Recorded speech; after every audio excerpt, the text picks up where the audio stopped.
अमृतमय सुलगिनगी ज्योति ब्रह्म को धारती नील की जय। ज्योति ब्रह्म को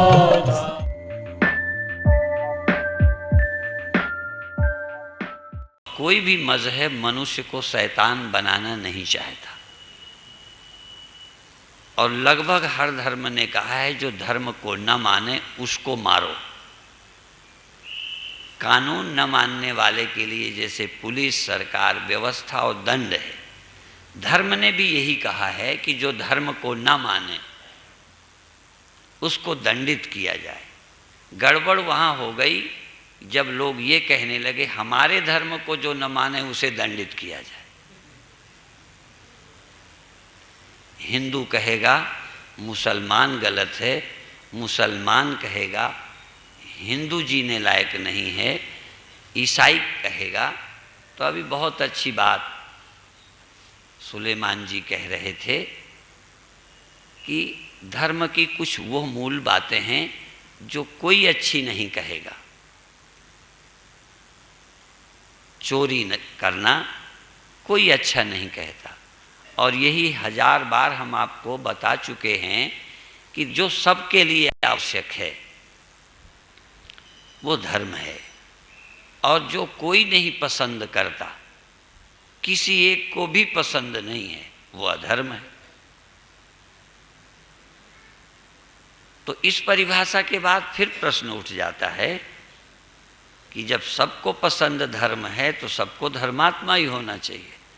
जब अधर्म किसी को प्रिय नहीं है तो अधर्माचरण क्यों होता है? तो वो जल्दी पकड़ नहीं आती बात। जैसे यदि चोरी प्रिय न लगती तो कोई क्यों करता? व्यभिचार प्रिय न लगता तो कोई क्यों व्यभिचार करता? तो फिर हम लोग उसको समझाने के लिए ये कहते हैं कि चोरी प्रिय लगती है चोर को, लेकिन यदि चोर को प्रिय लगती है तो चोर अपनी चोरी करवाने दे।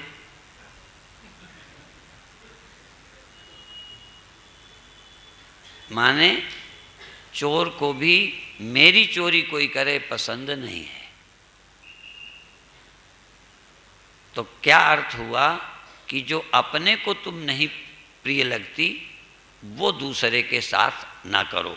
तो महाभारत में एक श्लोक आया, आत्मनः प्रतिकूलानि परेशान न समाचरे। जो अपने लिए प्रतिकूल है उस आचरण को दूसरे के लिए ना करना, यही धर्म है। असल में यही परिभाषा सारे विश्व को देनी चाहिए।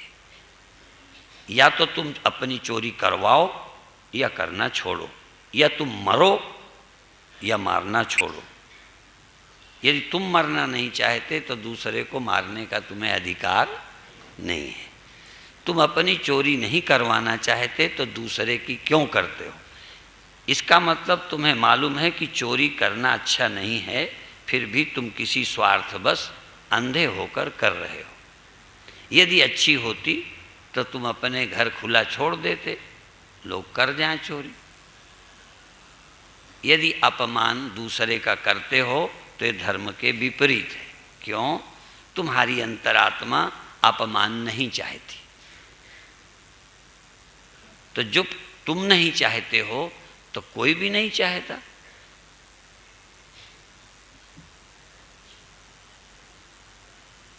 और इस परिभाषा के जो विपरीत हो पहले उसे समझाया जाए, समझ में ना आए तो दंडित किया जाए। इसलिए दंड का विधान जब तक सृष्टि रहेगी समाप्त नहीं हो सकता। आवश्यकता है धर्म की परिभाषा सबके सामने रखी जाए। तो एक धर्म की परिभाषा ये है, और दूसरी ये है कि भगवान क्या है, उसे कैसे पाएं, किधर को मुँह करके पूजा करें। हिंदू कहेगा कि सुबह पूरब की तरफ, दोपहर दक्षिण की तरफ, शाम को पश्चिम की तरफ।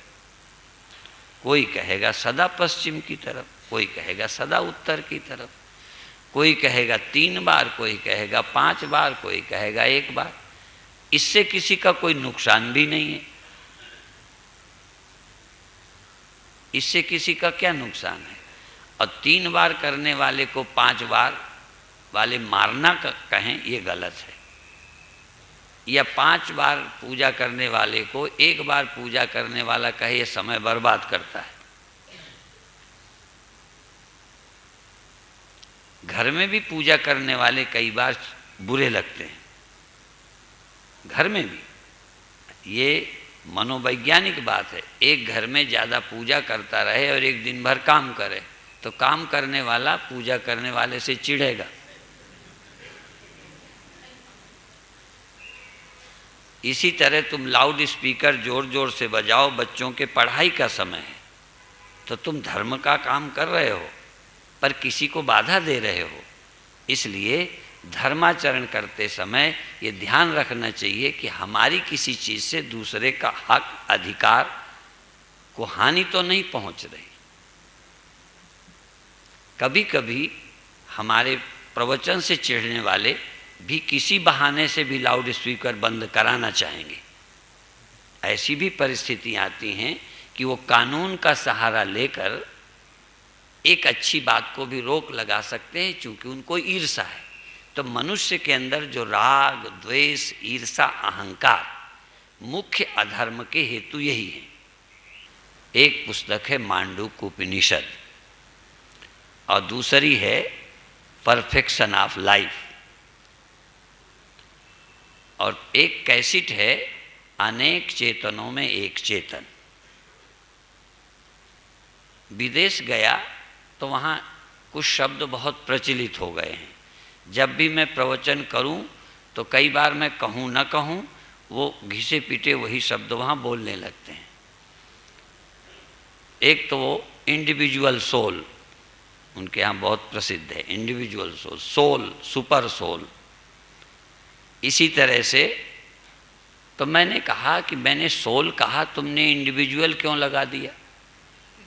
ट्रांसलेशन वालों से मैं भिड़ जाता था कि जो मैं कहूँ वो ट्रांसलेशन करो, क्योंकि हमारे यहाँ आत्मा इंडिविजुअल है ही नहीं। आत्मा का इंडिविजुअल मालूम पड़ना भ्रम है, उसी भ्रम की निवृत्ति करना है। आत्मा इंडिविजुअल नहीं है। जैसे सूर्य किसी शीशे में या किसी थाली में या पानी में चमकता है, तो किसी थाली का सूर्य इंडिविजुअल नहीं है।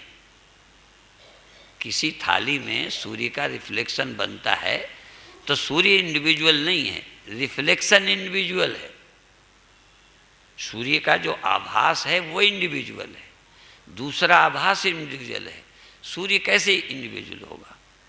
इसी तरह फिर ये भी कहते हैं जीवात्मा और परमात्मा, अर्थात रिफ्लेक्शन यदि जीवात्मा है या सूर्य और रिफ्लेक्शन मिलकर जीव हैं, तो केवल सूर्य वो परमात्मा है, यूं कह सकते हैं।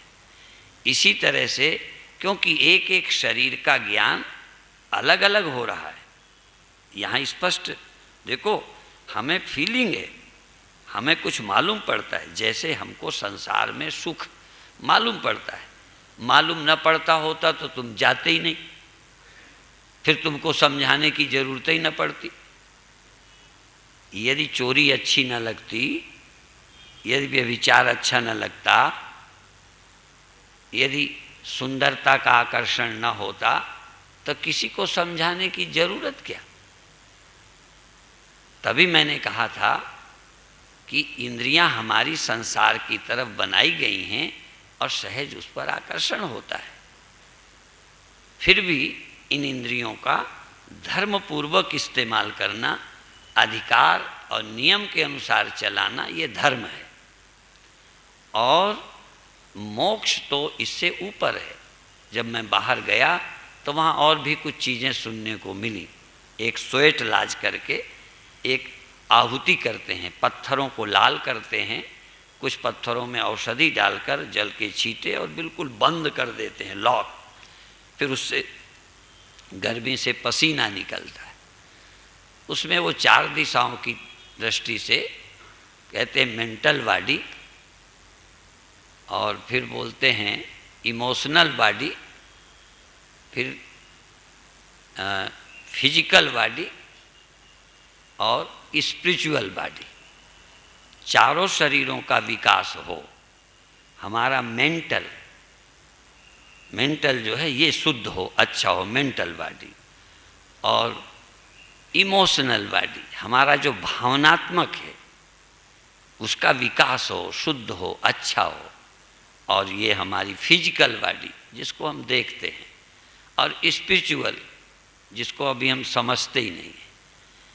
सबसे ज़्यादा यदि कोई अज्ञात है तो स्पिरिचुअल बॉडी, चिन्मय शरीर, आत्म शरीर, उससे हम परिचित नहीं हैं। हम ज़्यादातर मेंटल बॉडी से परिचित हैं और फिजिकल बॉडी से।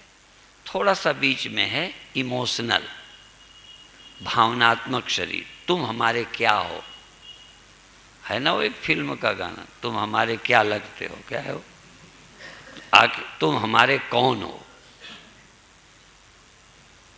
तुम हमारे भाई हो, पिता हो, माँ हो, बहन हो, गुरु हो, भगवान हो, कुछ तो हो ना।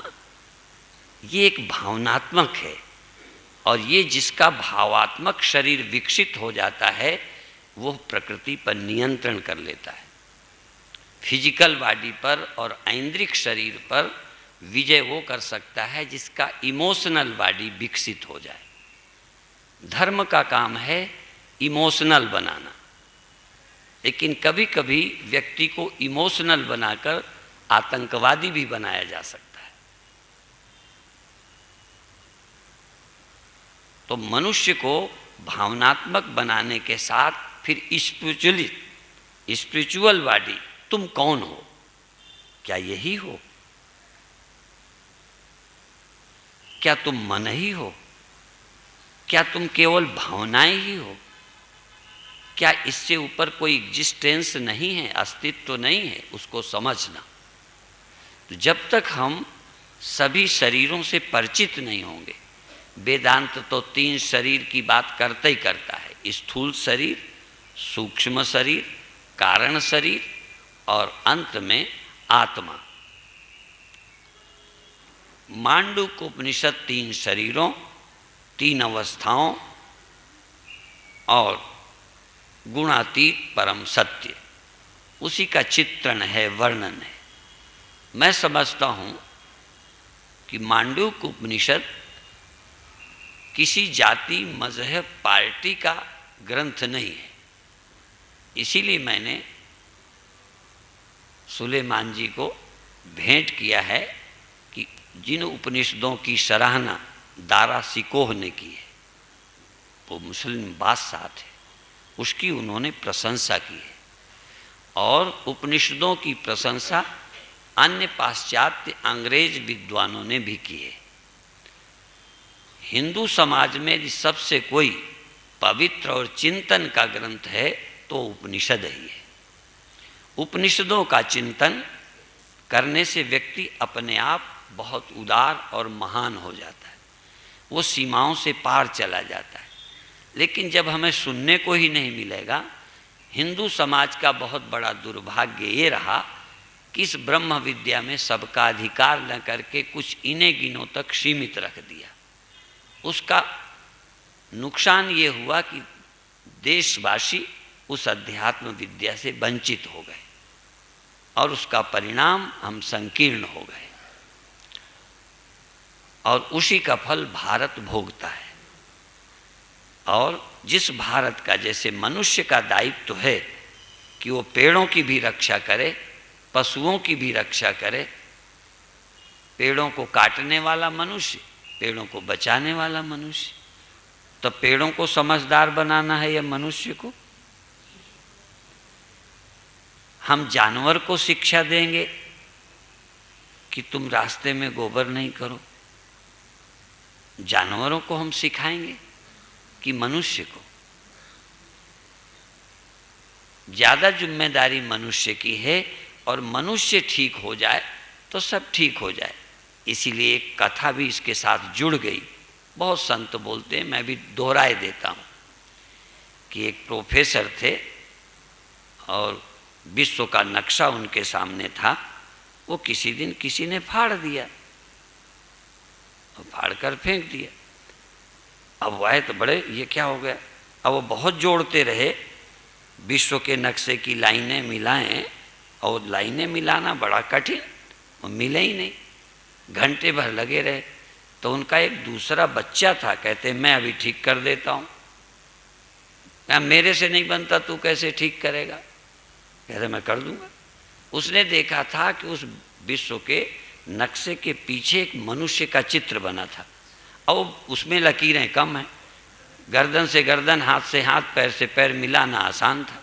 उस बच्चे ने नक्शे को पलटा, विश्व की तो परवाह नहीं की, उसने आदमी की का नक्शा ठीक किया और आदमी ठीक हो गया। फिर पलट कर देखा, चिपका दिया तो विश्व ठीक हो गया।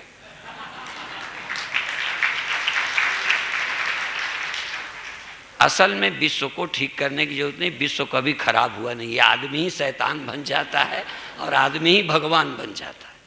आदमी को बनाने की कोशिश करनी चाहिए, और जब तक आदमी अच्छा नहीं बनाया जाएगा सब परेशान रहेंगे।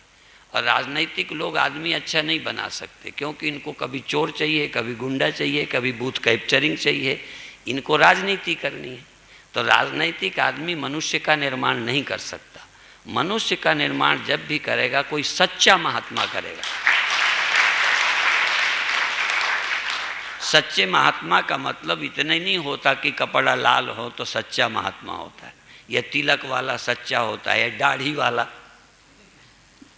कोई पादरी सच्चा होता है, पादरियों पर मुकदमे चल रहे, संतों पर मुकदमे चल रहे, फकीरों पर चल रहे। ये संसार, कोई संसार में सच्ची समझ आना, उस समझ के अनुसार जीना। जैसा कि अभी सलमान जी कह रहे थे कि जो जानो वो आचरण में भी आए। भारत ने बहुत पहले यही कहा था कि आप उपदेश मंच में बैठकर मत करो। आप जानते हो गांधी जी, विनोबा जी जो ये चाहते थे वो करते थे। झाड़ू देने लगना, सुबह उठकर पानी भरने लगना। विनोबा वगैरह जब आज़ादी के लिए आंदोलन करते थे तो 3 बजे उठते थे, लोग 4 उठते थे, वो 3 बजे उठें, कुएं से पानी भरकर ढेर कर दें पानी का, और फिर नहा धो के अपना काम करें, लोगों को भरा हुआ पानी मिले। जिन्होंने देश के लिए नेतृत्व किया है वो एक नौकर की तरह काम करते थे। ये दुर्भाग्य है कि बड़ा आदमी काम नहीं करना चाहता है, वो गुरु बनकर उपदेश देना चाहता है। ये गुरुआई बहुत दिन नहीं चलती, केवल गुरु बनकर उपदेश नहीं चलते, गुरु छोटा भी बन के करता है। असल में गुरु को केवल बड़ा ही नहीं होना चाहिए।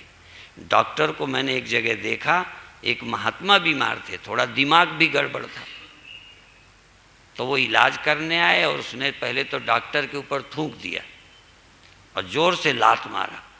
तो डॉक्टर तब भी मुस्करा कर फिर भी इलाज करता रहा, क्योंकि उन्हें मालूम है कि ये ज़रा गड़बड़ है। अब गड़बड़ से क्या आशा करो? तो जो समाज में गड़बड़ लोग हैं उनकी प्रतिक्रिया से यदि अच्छे लोग चलें तो गड़बड़ हो जाएगी। इसलिए ठीक करने में पूरी शक्ति लगनी चाहिए।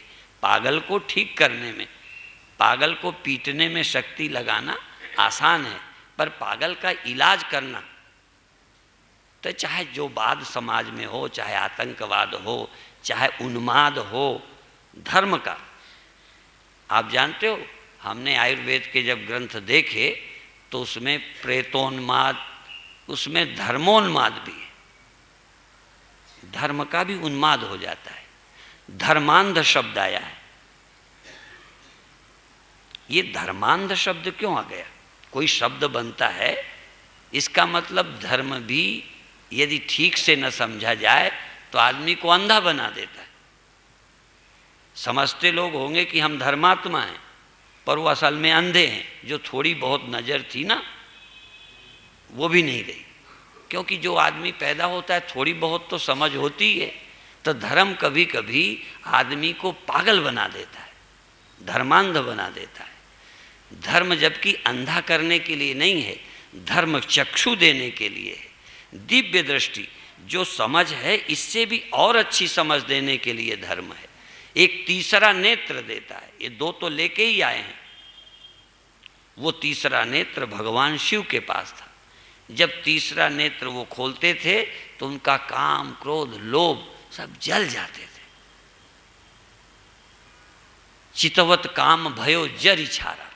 जब उन्होंने तीसरी आंख खोली तो काम जल गया, अहंकार खत्म हो गया, व्यक्ति के प्रति राग द्वेष खत्म हो गए।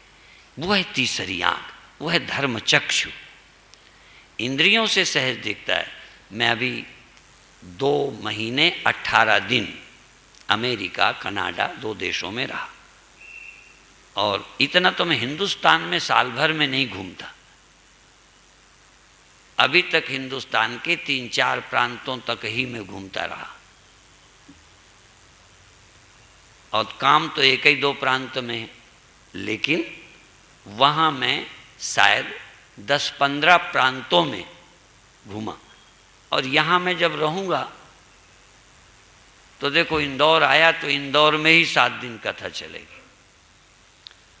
वहाँ ऐसे हुआ जैसे बाबा बाल मुकुंद के गीता मंदिर में कभी कभी गीता भवन में होता था। एक जगह महात्मा आए, मऊ जा रहे हैं, देवास जा रहे हैं, सोनकच्छ जा रहे हैं, जावरा रतलाम जा रहे हैं। ऐसे ही वहाँ एक प्रांत में गया तो 200, 300, 400 किलोमीटर दूर सब जगह, वहाँ आज सभा, वहाँ आज सभा, आज यहाँ। तो एक जगह जहाँ वर्जीनिया माने 7-8 जगह, डेनवर माने कई जगह, वाशिंगटन माने कई जगह, ऐसे। तो इतने दिनों में इतनी जगहों में मैं घूम कर आया, चर्चा की। तो ये भी मैं बताऊं कि विदेश में भी अध्यात्म विद्या की प्यास है। यद्यपि बीते समय से इस बार का अनुभव कुछ भिन्न रहा। कुछ लोग अन्य समस्याएं भी लेकर आए, लेकिन फिर भी वो महात्मा के पास आते हैं तो योग के लिए आते हैं, अध्यात्म के लिए आते हैं। अच्छा, जैसे तुम्हारे घर में कोई बीमार हो तो तुम कहाँ जाओगे? बोलो, अस्पताल जाओगे ना। अच्छा, कोई मुकदमा हो तो किसकी सलाह लोगे? स्वामी परमानंद की, वकील की लोगे ना, सीधी सी बात है। और कोई नौकरी चाकरी का हो तो कोई पावर वाले को ढूंढोगे जिसके हाथ नौकरी है। लेकिन पता नहीं हिंदू इस मामले में पागल हो गया है कि कोई काम हो साधु के पास चला आता है।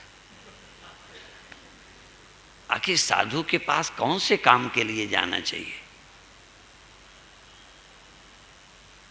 ये गड़बड़ी हुई है। साधु का समय भी बर्बाद ना हो, तुम्हारा भी टाइम बर्बाद ना हो, तो जो साधु से सीखना चाहिए उसके लिए साधु के पास आओ। जो काम जिसका है उसके। अब रह गया लड़ाई झगड़ा और मन की जो बातें हैं, ये लड़ाई की हो तो, ईर्ष्या की हो तो, पीने खाने की हो तो, चूँकि मनुष्य साधुओं का काम विशेष करके मन ठीक करना है, इसलिए कई तरह की समस्याएं लेके भी साधु के पास लोग आते हैं। जैसे मान लो पति पत्नी की नहीं बनती, तो नहीं बनने का कारण कोई पति पत्नी के बहुत बुरे होने के कारण नहीं है। कई बार बहुत छोटी छोटी बातें न समझने के कारण।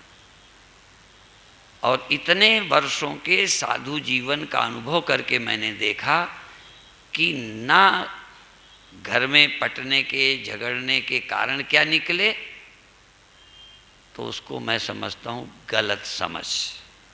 एक दूसरे को ज़्यादा ठीक न समझना। जितना हम अपने को समझते हैं उतना हम दूसरे को समझना नहीं चाहते। दूसरे को भी उतना ही समझना चाहिए, प्रेम से, सहानुभूति से, कि इसकी क्या प्रॉब्लम है। तो अभी तक मैं अपने विषय में सोचता रहता हूँ हम जब अपने को टटोलते हैं तो हमें लगता है कि हमारे पास केवल वही जी सकते हैं और रह सकते हैं जो सर्वज्ञ हों,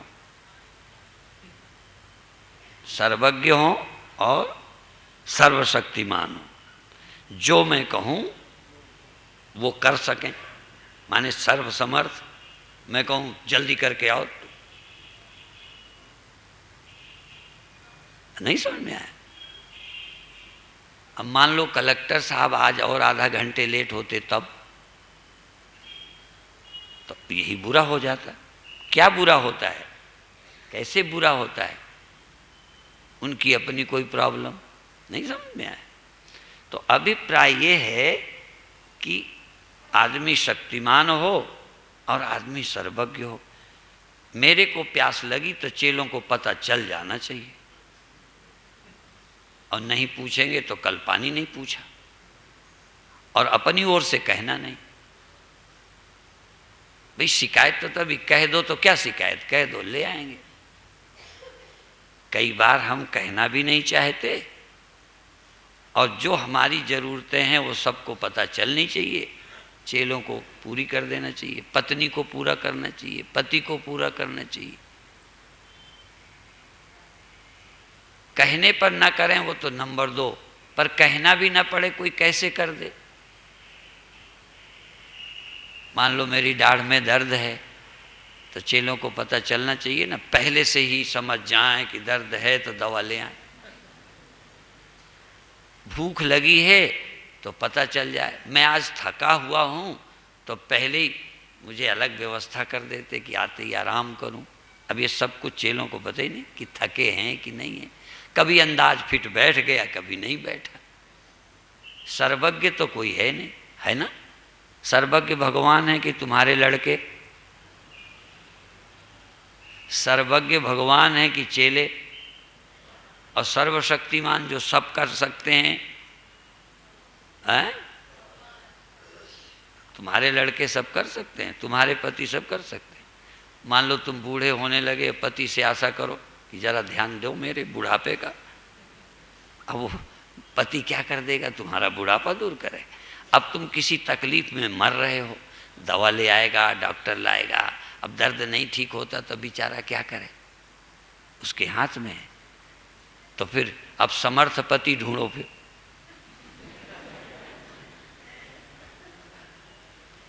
जैसे विदेशों में बदलते रहते हैं ना, तो कोई तो कमी होगी तभी बदलते होंगे। तो किस बात के आधार पर आप पति बदलोगे, गुरु बदलोगे? कोई सर्वसमर्थ है क्या? कोई सर्वज्ञ है क्या? कोई अंतर्यामी है क्या जो तुम्हारे मन की जान जाए और वही करे? और शायद हर घर की समस्या ये कि मुझे कोई पूछता नहीं। अब कई लोग यही नहीं समझते कि बुढ़ापे में हमारे पूछने का बड़ा भूखा बैठा है। क्या जाने, कई बार बच्चों को इसकी ज़रूरतें ही मालूम नहीं पड़ती। अब कई लोग क्या जानेंगे कि स्वामी जी भी कुछ चाहते हैं। कई बार हमने देखा स्वामी लोग आए, व्यवस्था ढीली देखी, नाराज होके चले गए। लोग तो सोचते हैं महात्मा जी तो बिल्कुल शांति की मूर्ति होते हैं, महात्मा तो भगवान बुद्ध के भी ऊपर होते हैं, और सोचते हैं महात्माओं को ऐसा नहीं चाहिए। अब आप भोले लोग समझते हो ऐसा होना चाहिए। अब महात्मा क्या क्या चाह रहा है? हो सकता है कई बार तुमसे भी किसी छोटी मोटी इच्छा में भी फंसा हो जिसकी तुम्हें अभी ज़रूरत ही नहीं। इसीलिए भाई कोई स्त्री में फंसा है, पुरुष में फंसा है, ये बात जमती है। कोई सोने में, कंचन में, लेकिन कोई मान के लिए भी मरा जा रहा होगा, कोई मान के बिना भी दुखी होगा। रोटी के बिना दुखी हैं समझ में आ जाता है। इसलिए गरीबों की गरीबी कई लोगों को समझ आती है, ये नेताओं को भी समझ आती है। वैसे कम समझते हैं नेता समझदार बहुत कम होते हैं। हाँ, और जो समझदार होते हैं ना, सिर्फ वो अपने विषय में ही समझते हैं कि मेरा दांव कैसे लगे, बस, इससे ज़्यादा नहीं। गरीब की गरीबी की पीड़ा को वो नहीं समझते, नहीं गरीबी दूर करते। वो तो इलेक्शन के समय गरीबी दिखती है, दिखती होती तो अन्य समय दिखे। तो राजनैतिक लोगों की नज़र तो सिर्फ अपनी ही इच्छा पूर्ति में रहती है, किसी गरीब की गरीबी में नहीं रहती। तो विषय ये है कि गरीब को कौन देखता है, पर फिर भी चलो गरीब दिख जाते हैं, गरीब नजर आ जाते हैं।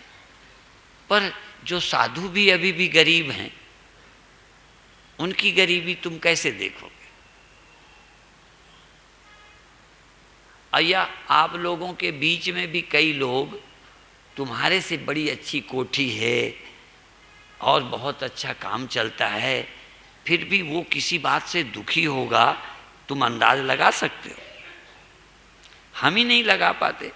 बहुत घरों जब जाते हैं तो लगता है ये तो स्वर्ग है, अब पहले लगता है यार ये तो बहुत चैन में है, बहुत अच्छा, क्या सुंदर है।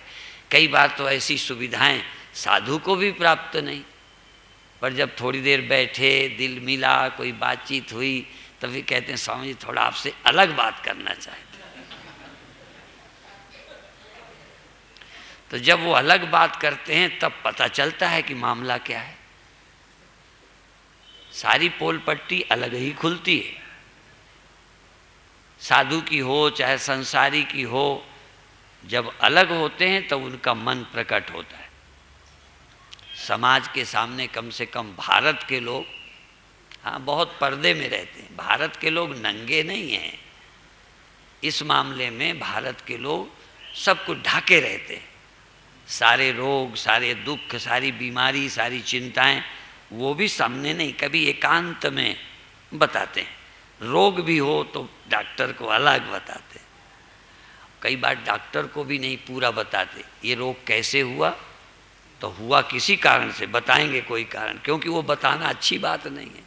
मान लो अधिक सेक्स के कारण कोई रोग हो जाए, अब मान लो किसी को एड्स हो जाए, तो वो एड्स तो किसी एड्स रोगी के संबंध से होगा, तो सीधा तो कहेगा नहीं। मान लो किसी संयमी व्यक्ति को हो जाए, तो संयमी ऊपर से रहा हो, भीतर से ना हो, तो जिसका प्रचार इतना है वो कैसे कहेगा? तो वो यही कहेगा पता नहीं किसी का खून लग गया होगा, कोई ये हो गया होगा, क्योंकि थोड़ा बहाने के लिए और रास्ते हैं बताने के लिए। सीधा तो नहीं कहेगा मुझे क्यों हो गया। तो अभिप्राय है भारत के लोग बहुत पर्दे में रहते हैं। और विदेश में जब मैं गया तो देखा वहाँ बहुत खुले रहते, उन्होंने भीतर को भी बाहर रख दिया, उनका भीतर कुछ छिपा नहीं रहता। हमने देखा यदि नंगे शब्द का कोई अर्थ है तो बाहर से ही नहीं, वो भीतर से भी नंगे। हम लोग बाहर से ही नहीं पहने, भीतर भी बहुत कुछ पहने हैं, हम भीतर दबाए रहते हैं। तो इस तरह से हमारा भीतर जो है दबा है, कितने रोग हैं, कितनी समस्याएं हैं, कितने दुख हैं, कितनी पीड़ाएं हैं। तो हम लोग सब ज़्यादातर हीन भावनाओं से दबे हुए हैं, छोटे हैं। कभी नहीं लगता जैसे स्वामी राम कहते थे अपने को बादशाह राम, लोग नहीं, वो खुद भी बादशाह राम। तुम्हें लोग कहेंगे तब खुश हो गए, वो आप ही बादशाह थे, किसी की क्या जरूरत है। तो तुम अपने अंदर बादशाह हो, तुम्हें किसी तरह की कमी नहीं खटके। और कमी खटकनी बंद हो जाए तो और क्या करना है? कितने काम निपट गए। यदि आपके अंदर कोई कमी, माने धन से, पद से, प्रतिष्ठा से, किसी तरह से कमी हमें चाहिए नहीं, हमें कमी है ही नहीं, हम तो बहुत आनंद में हैं, बहुत संतुष्ट हैं, बहुत सुखी हैं। अब बहुत सुखी हो तो क्या चाहिए? अब सुखी होने के लिए थोड़ी कुछ करना है, बड़ा होने के लिए नहीं करना कुछ। अध्यात्म क्या है? कि तुम्हें अपने लिए कुछ करना बाकी न रहे और काम करो।